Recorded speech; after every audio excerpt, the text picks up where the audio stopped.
that clean up water. So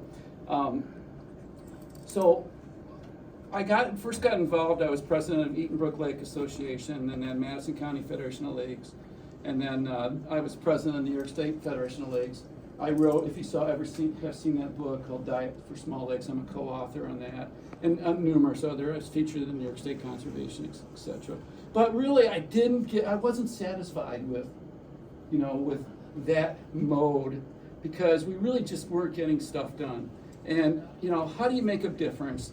Lake associations are great, but everybody's kind of pulling in a different direction for different things, and I never felt that we could really get one direction and things done. So I became president of the New York State Federation of Lakes, and which has a CSLAP program. Does everybody know what that is? Okay, so we do all our testing and everything. We collect lots of great data, but they really study. We do a great job of studying our lakes. We don't do a great job of fixing our lakes. And so there's a lot of people over the years that have tried to do many, many projects. Liz Moran is here tonight. She's a former town supervisor of Cazenovia. Liz has worked for many, many years in trying to fix stuff. So there are a few of us that actually have gotten things done, but the majority of the lakes, there's just tons of studies, and and you try to do sewer systems or whatever. But so my goal, I was never comfortable with associations trying to get actual stuff done. So I really thought that there's so few solutions and so many things to do with these lakes. I mean, it's endless. And lake associations have no money. I mean, basically, our lake associations have a few $1,000s or so. And we just don't have a lot of money to do major projects. So I said, there's got to be a better way. So, hey, become a town supervisor. And I only won because I had massive signs. Put the bigger sign you have, you can always beat your opponent. And I'm on the county board of supervisors for Madison County. I'm on the Soil Water Conservation Board with Steve Lorraine, which is back here tonight. A great leader for our county, does a lot of good water quality stuff. I'm also the representative for like 7 counties for the conservation districts.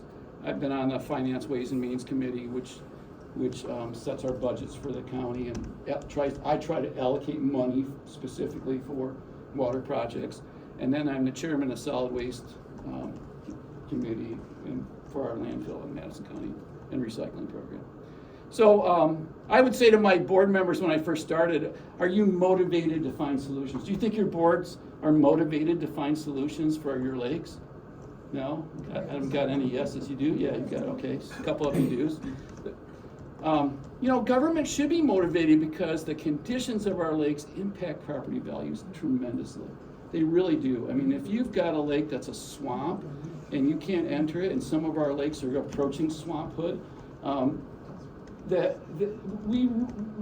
people don't want to live there. They go look at it and they say, this has got a bad case of HABs always, or it's got so many weeds. I think Tully Lake, Nancy Lorraine Hoffman got us the grant for the weed harvester, and she said, well, even though it's for Madison County, you have to come to Tully Lake, which is not in the county, and harvest. And the Caro was so thick, you literally could not row a canoe through it. And we could take, it's the most tons per, section of harvesting that we ever pulled out. It's just amazing how many tons of material we could pull out of there. But these are enormous economic drivers, and I'll show you why. The town of Nelson is 10th out of 15 towns. Town of Nelson is 10th in population, but we're number 5 in assessed value. Why is assessed value important? Do you know why assessed value is important? Our tax base. It's a tax base, but it's better than that for us in this county is sales tax. Exactly. So we in Nelson get a big chunk of sales tax. If you look at some of these other townships, which are exactly the same size as this township, okay, they're roughly 2,000 people, right? So these townships, look at the assessed value. Half of our assessed value, even a quarter of our assessed value. You know why? Because we have lakes. I don't know how many supervisors come to me and say, well, I wish I had a lake, that I can try to break them on me. And I go, well, don't worry, I have two. So it's made a huge difference in the amount of money my town gets, and I put a good portion of that back into our lakes, or working with our lakes and trying to improve water quality.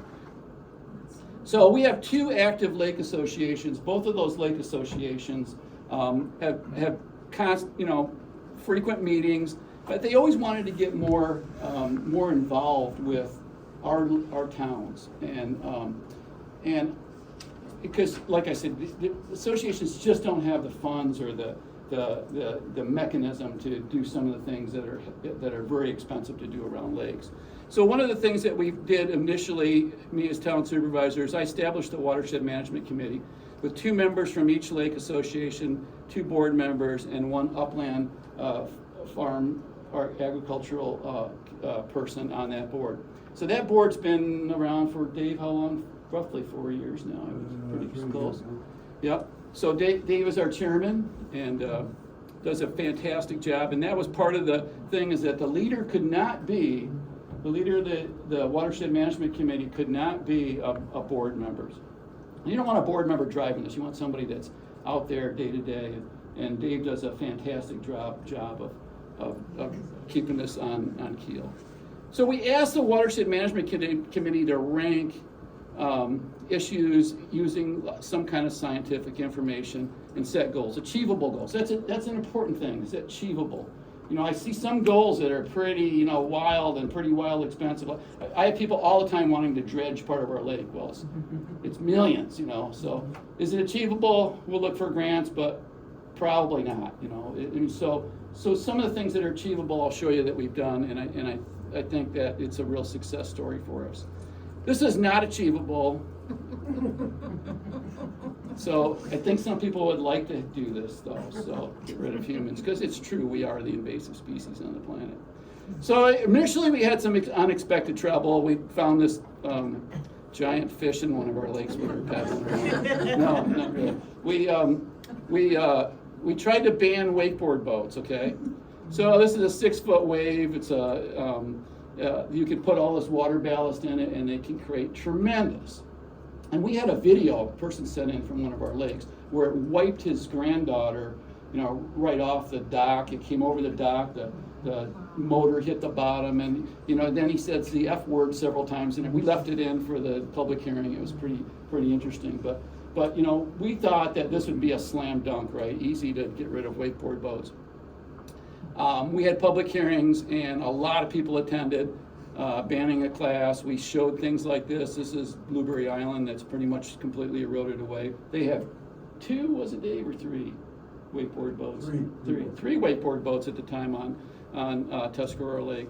And so, there's a lot of evidence out there that it's a problem, but we found out that regulating a boat, any kind of boat, is a pretty hot topic, a very hot topic, in fact. In fact, Jim got tarred and feathered for the first time out of the gates. And that's Dave sitting back there saying, the tar's gonna be difficult to get off. And it was. So, you pick your fights, but that one was one that we actually just kind of didn't do anything. We were hoping that it would change, or people would bring it up again. But what happened is it created awareness. A lot of the people in those meetings were the wakeboard boat owners. And they came in and said, we never realized we were doing that. So they're staying more in the center of the lake when they're using it. One of them sold theirs, right, or 2. And I had one, I sold it. I realized, it's fun. You can surf behind your boat without a rope. it's amazing. But I sold mine before we did all this too, so I didn't look too hypocritical. But anyway, so we didn't go too far with that. But so we did get a grant to work with Blueberry Island, which I'll talk a little bit more about, but that definitely helped out that situation. And so this grant, we actually dropped the lake, Tuscarora Lake, because we have a dam that's controlled. We dropped it way down so we could bring equipment over, and we got funding through the planning department. And I'm going to bring Steve up here, or Stevie, just stand up if you want. But Steve worked on this project, and this. Best thing about the relationship, the partnership we have with Steve's group is that he can design and manage and do these sort of things for us. So Steve. Yeah, I'm Steve Lorraine, I'm the district manager over Madison County Soil and Water. Everybody doesn't know who I am. We by state law can work on private property as long as we have the permission of the landowner, whereas the towns and the county and those folks, they can't do that by state law, right? So there's the opportunity for us to partner with the town for a project like this, where, you know, it was a high priority for the Lake Association. They partnered with the town. They got some funding from Community Foundation and from FLOPA, Finger Lakes Lake Ontario Watershed Protection Alliance. But they need permits, they need designs, they need construction oversight, and that's where we step in. We can help with the permitting process. We can do the designs, have our engineers sign off on them. We can be there to oversee construction, make sure things are built the way they're supposed to be built. This job was done on a nice 8-degree morning in January this past year. But the contractors were fabulous. They got in, they got out, they banged it out.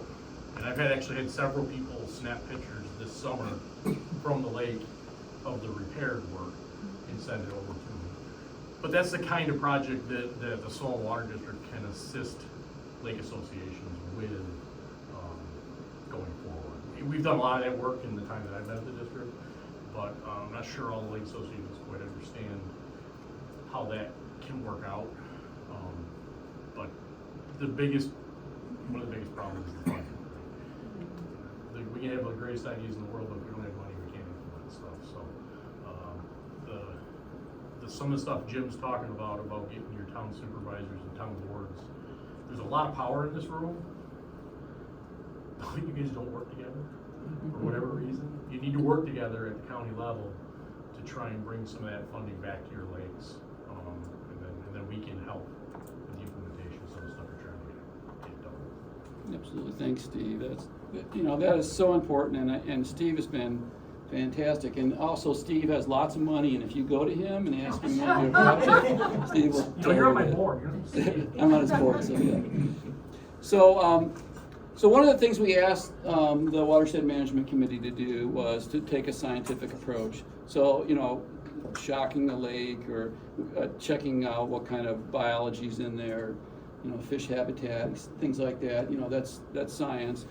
And of course, we've spent years, many of us, in the CSLAP program, so we've got all this data. How many of you know what that data means? How many of you have looked at that data and studied it? Okay, a little bit, right? So it's out there. Is your lake trending to be disastrous, or is it just kind of sitting there stable? And so I think a lot of people get frustrated with this information because it really doesn't always give you a path of, are we heading toward a disaster or what? I mean, you guys are heading toward more lily pads, right? That's and no one wants to have that situation. So how do you use this information? I've always struggled with, and I was president of this organization and performed a lot of CSLAP events and reviewed a lot of data, but I still can't get to okay, what are we going to do? What direction is this bringing us toward? So it's great to have that 30 years, but what's the best solution? Where's the biggest problem? And so I think one of the biggest things is understanding nutrients in your lake, where they're coming from, and kind of doing a study on carbon, nitrogen, and phosphorus. And one of the things that we did on Tuscarora and Eatonbrook lakes, if you can measure the flow, say, coming out of a culvert, and this is a culvert that's under a rainstorm into Tuscarora Lake, you measure the flow in million gallons per day, and you take a concentration of phosphorus or nitrogen or whatever you want to test in milligrams per liter, times 8.34 pounds per gallon. That gives you pounds of pollutants per day. Pretty simple calculation, right? And so you just have to determine what you want to test. In this case, we tested for phosphorus, so we had 26 milligrams per liter. We calculated 15 million gallons per day, and it came down up in this one storm for one day is 3,252 pounds. Is that good or bad? Sounds bad, doesn't it? Well, how many of these do you have in your community, in your lake? You might have 5 of these or 6 of these, right? So add all those up together. And that storm might not just last one day, it may last numerous days. And if your highway department just came through and ditched all the roads around it, all that mud and materials headed that way. So at least this gave us an idea of what magnitude we had. And one of the things you need to install when you do this, and this is on Casanova Lake at one of the culverts, is a staffing gauge so you can get the flow. Because you can go to a book and find out what size culvert it is, and if you know how much water is running out that culvert, you can get a pretty close idea of what that flow is. So you need that. Then just take a sample bottle and sample it a few times. You could do a composite sample over time, or you could do it just one time, but it at least gives you some idea of what level of pollutants are going into the lake, right? And then we did this because everybody seems to point towards sewage systems or septic systems failing. You all see that probably from your codes departments. So we did this as well, and we figured out that this person used 150 gallons per day, which works out to 5,400 gallons per year. And the discharge at the end of this plume here was 2.7, worked out to 2.7, or 6 milligrams per liter, but 2.7 pounds of total phosphorus per year. And this lake has 200 houses, so that's 540 pounds of phosphorus per year from septic tanks. Now that's assuming everybody's there and uses their system, year-round. But that's very rare in our lakes to have happen. But that's the worst case, right? That's exactly as bad as it can get. So what's worse, 3,000 pounds per day from a storm event, or 500 pounds per year from your septic system? And that's a pretty no-brainer, right? So do you want to spend 100% of your money on what is 6% of the problem? And so that's what I find. That's what I get frustrated by. Some groups come in and say, "Oh, your septic systems are all a disaster," and they have no proof, no data, nothing. I took the worst case scenario here, just absolutely the worst case scenario. Okay. And just try to prove those facts, and I think that's what our watershed management committee's done, is try to actually bring some facts out. Okay, where are the pollutants really coming from, and how do we manage that?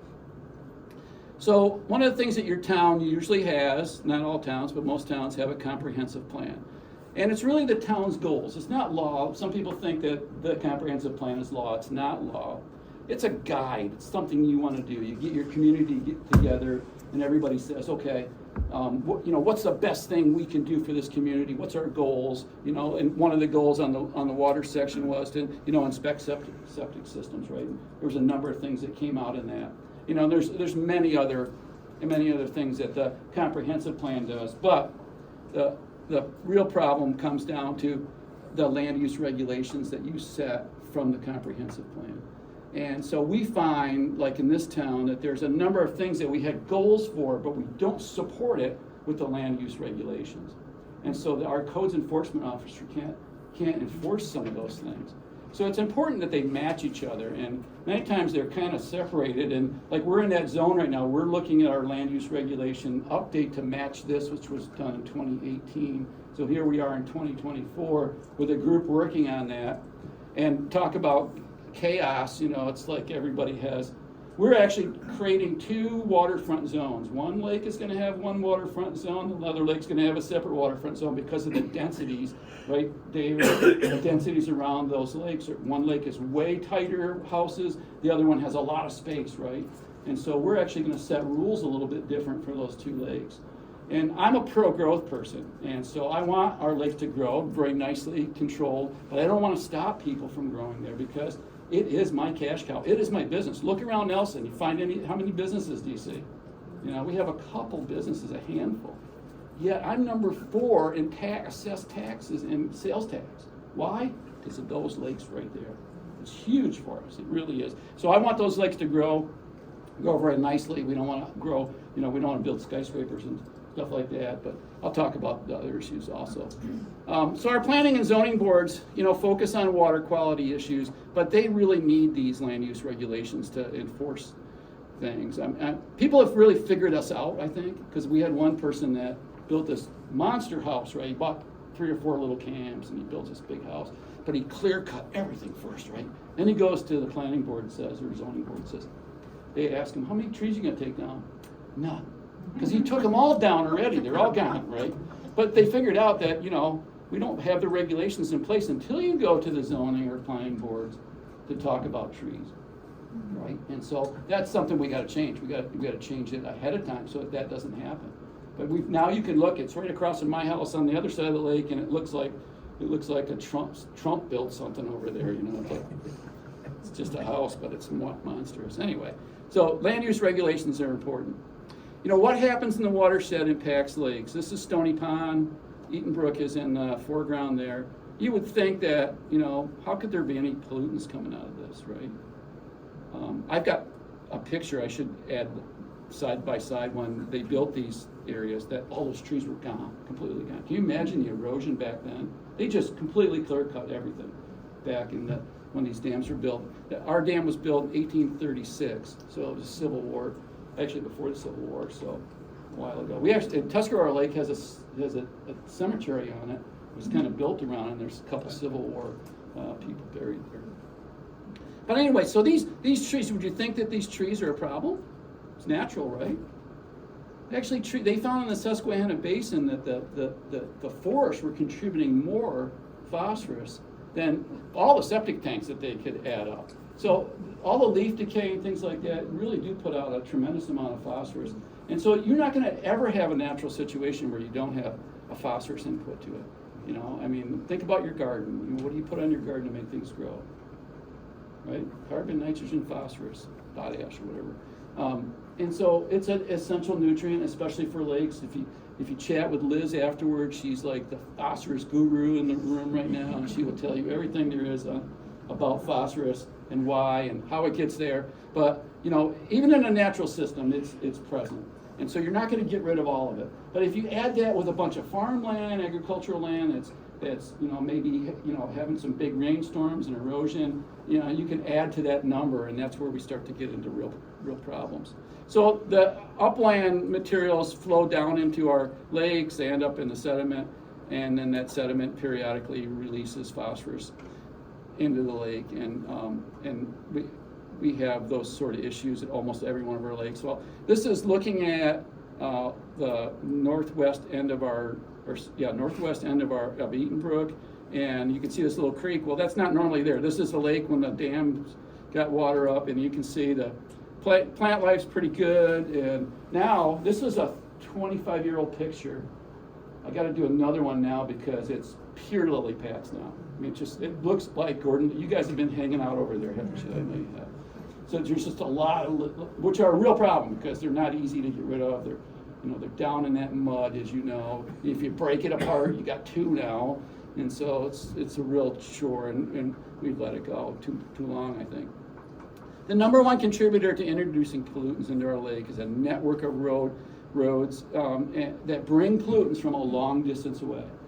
Cornell does a really good talk on this. They did a lot of research on when farmers go into their fields and try to put drainage lines in, right? Well, they also go and put a bunch of fertilizer on, and if it happens to rain that day, they've got some incredible data that shows how fast, and this could be miles away from your lake, how fast those pollutants got from that field into your lake. So we really have created this enormous pathway. You know why? I mean, people just didn't like driving through that muck, right? So what they do, they pave the road and they put these huge ditches in. And my highway department, I'm always after them. It's like, we don't need to create a ditch that a Volkswagen could drive into and drive down. You know, it doesn't need to be that enormous. They think that they got to move water, right? So if you go to this, Cornell has a roads program. They call it the roads program. They're big on this. Steve, what's your input on these big giant ditches? Most of them in this county are not necessary. Not what? Not necessary. Not necessary. Yeah, they like to dig. They're like playing a sandbox or something. Yeah. They get started, they just go at it. Yeah. Well, you've seen them. You've seen some huge, and they can bring materials from a very long way away. We are really plumbers when you think about it. We only have 60 miles of roads in Nelson, but we have 120 miles of ditches because, you know, you got one on either side of the road, right? People say, how many miles do you plow? Well, we have 60 miles, but we plow 120 miles because you can't plow the whole road in one shot. You plow down and back, right? So that's a lot of plowing. But that's how many ditches, how many miles of ditches we have to maintain, and it comes from a long ways away. So we are focusing on these ditches. We are roadside plumbers, and like Steve said, we don't like to go off our right of way. We don't like to go into your lawn and start to clean up stuff because you'll probably sue us if we did some damage. And there's lots of lawsuits about that. So municipalities are very careful. We run into something like that, we give Steve a call, and Steve can usually set us, at least work with them. Wouldn't this be a great solution? Wouldn't this be wonderful? Now, how many of you here today are willing to donate some of your lakefront land for us to do this at? That's what I thought. 0, right? So this isn't going to happen very easily because we all live on these lakes that have steep banks down into them, and it's real hard to find a piece of land to do this at. So we're kind of stuck that we can't do these sort of projects. Some people can, but it's very difficult to obtain that land to do that. So we've added, even though this one's a very simple check dam, we've added these rocks in. We put them literally hundreds of them around our lakes. But then you got to clean them up. This one was one storm. It was in there, one storm, filled up, and they have to go back and clean them out. My highway department literally hates me because it's a lot of extra work for those folks to go do that. I mean, it's a great day on a rainy day. It's a great thing for them to go around. They will literally just Tuscarora Lake alone. They can fill 3 or 4 dump truck loads of one storm crates. It's just amazing how much material we pull out. Although it's not always it's the heavier materials that can settle out there. A lot of the dissolved materials get around that, but that would have ended up in the lake. We had a big storm. I'm going to show a picture of the upstream damage. Steve was there, but Ed Audi owns, the fellow that owns Stickley Furniture, has a camp right across from where I live. And it created this huge peninsula on this camp. So I called Ed and I said, hey, Ed, I got to up your taxes because you have more land now. Because it did. It created a huge, from me to the back of the room, peninsula from how much, and that was one big storm. So this is a shot of one of our lakes, a very controversial home. I think we're on lawsuit number 3 right now. But this, you can see, anybody see anything wrong with these silt fences? Well, one's fallen down, right? That's pretty obvious, but what else? Yeah, well, the silt fence is in backwards to begin with. But I had taken this photo after it rained about 2 inches, and the lake was just brown in that whole area. You know what's a $50 tarp to cover that pile of dirt? It would have really reduced the amount of material that was going into the lake. So simple things, they don't have to be complicated. They can be a really simple thing like a tarp absorption field, and if that fails, then you really have to replace that or fix that. So we're implementing a pump out program so that every 4 years in our town, 4 years we said, right, Dave? We're working on that law. There'll be public hearings. I'm sure this will be another tarring event of Jim. But every 4 years you will pump your septic system out, because I don't know how many neighbors I know that have never ever seen a septic tank come to there. And at least if you get those solids out of there, they don't end up in the soil absorption field and destroy it, because then you will put pollutants into your lake. And then we will probably mandate that you do one of these $30,000 high-end systems that remove nitrogen and filter the water and stuff like that. So there's a lot of these going in, especially if you're not in an exempt property. You have a property that's under 2 acres and on a lake, then you're going to be building something like this. Okay, so that's where our regulations are. Casanova has probably one of the best land use. I don't know, did you do it during your time, Liz?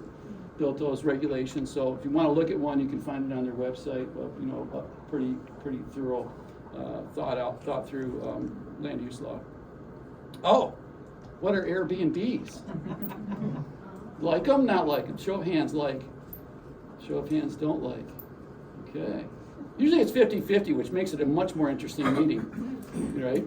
So we're wrestling with that. Some people want to use their home as for retirement income or whatever, and why shouldn't they be able to? And other people are like, I don't want somebody I don't know every week in the house next to me. So that is also a big issue that a lot of lakefront people deal with. And today, this is what Jimmy over here wants to do at all of our lakes, right, Jim? Yeah, sure. Jim is our solar advocate and wind power advocate. We are really going to see a big difference. You're starting to see them pop up all over the place. Fenner here is 1,400 acres of wind and solar, mostly solar. I think there's is gonna affect 3 townships, including this townships with wind. And now they're putting in 600-foot towers. So you're gonna see them from a long ways away. And because our grid's not there yet, Fenner just got asked to put in a battery storage system. So they're gonna put 10 acres of battery storage in now, and so that they can feed it in slower.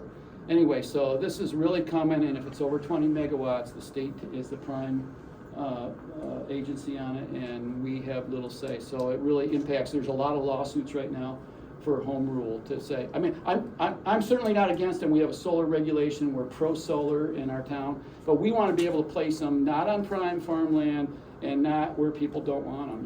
Do you want them right next to your lake to look at that? I don't know. I mean, maybe you do. I have them pretty close to my house, and it sucks your vision right to them. You can't look out the window without looking at this thing turning. So I don't know if they're a good thing for the planet, no doubt, but we should have some control in our land use regulations of where we can site them. Okay. So our town highway, one of the things that we implemented is instead of using salt and sand with a lot of clay in it around our lakes, we do stone dust around the lakes now, so that it cleans up much easier, but it's not adding as much pollutants to the stream. So, and our highway department, does a pretty good job of not putting too much down. The other thing that would solve this too is speed limit signs. There are seasonal speed limit signs around lakes, especially where you can slow people down to 30 miles an hour or 20 miles an hour in the wintertime, because the reason why we put so much salt and sand on is because people won't slow down, and people today want completely dry roads. Look at New York State's Route 20 out here. I mean, it's in the wintertime, it's dry as a bone most of the time. They use so much salt on that road. And of course, where's the salt go? Into the dishes. Yeah, and where's it go in your lake? Salt's heavier than water, right? So it's sitting down there in the bottom of your lake, accumulating with whatever chemicals go with salt, So an issue. So comprehensive plans, get involved with that. It's really the goal for your community. This is kind of interesting. I put this together last year, the end of last year's budget season. But if you live in the town of Nelson and you own a $250,000 house, you will pay, this is combined county, state, school, except for if you got districts, I didn't include those. You would pay $7,195 in taxes. And if you live in the town of Smithfield, which by the way has no lakes, you would pay $10,205. Okay, so does the lake help? If you look at the lake ones, you will see that they have, I think Casanova has the lowest tax rate of all of the townships. They got a beautiful big lake, and so that's a big assessed value. So effective government needs to function as a partner. You need to partner. Get your towns to form a watershed management committee. It's an official committee of the town. It's formed. You do it by a resolution. It's formed. You appoint people. They have a term, etc. on it, and then have that group, because they're living at the lake, they're vested. Have them come to you with problems and solutions. Like I said, solutions that are realistic, not. You want to dig a bigger lake. That's not going to work. Town boards, will have to be educated. I don't know how many times I sit here. Someone will bring up information, even at the county. You get a little piece of information here and there, and then they ask you to vote on it. It's like, goodness sakes, I've always got my hand at the county in the air trying to ask questions, and I irritate people by doing that, but how do you know? I mean, we're making some major decisions, for huge money without asking many questions.